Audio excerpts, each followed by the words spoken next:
Good morning everyone, this is Tom from Chaseki, and today I'm going to show you how you can make your perfect Usucha while you're traveling. Usually when we're traveling I take my stuff with me. So this is a chasim, this is a chawan, which is the traditional matcha bowl, and this is a chashaku, which is the matcha scoop.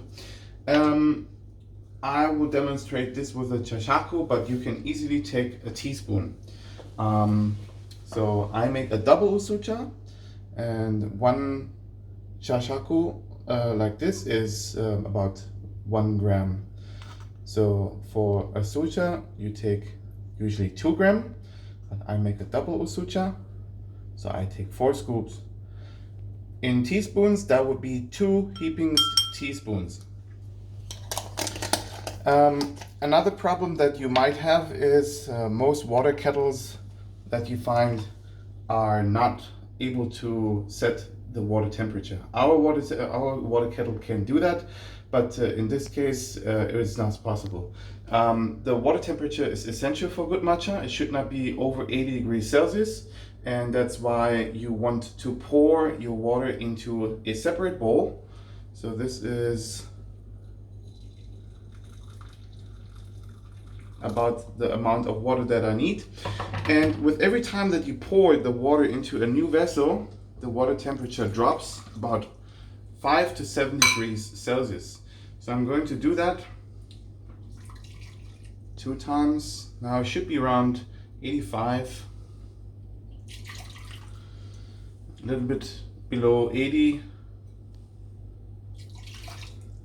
75, and I like it a little bit below 70. So this should be the perfect temperature now. And when you can hold the bowl in your hand without burning your palm, then you have the perfect temperature.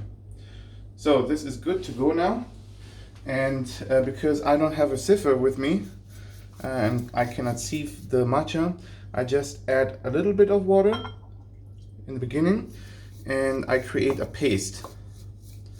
So this way I can assure that I do not have any lumps of matcha in my Usucha, which would have an impact on the flavor. So just give it a good whisk so you don't have any lumps. Looks good now. In case you don't have a chasen, the traditional bamboo whisk, you can also take a milk frother, but usually you can find them quite cheap.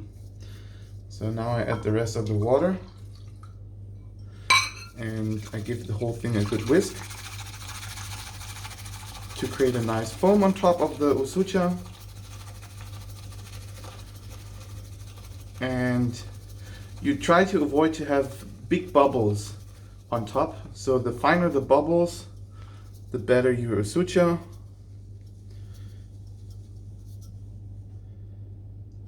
And as you can see, now we have a perfectly smooth foam on top and it's ready to enjoy.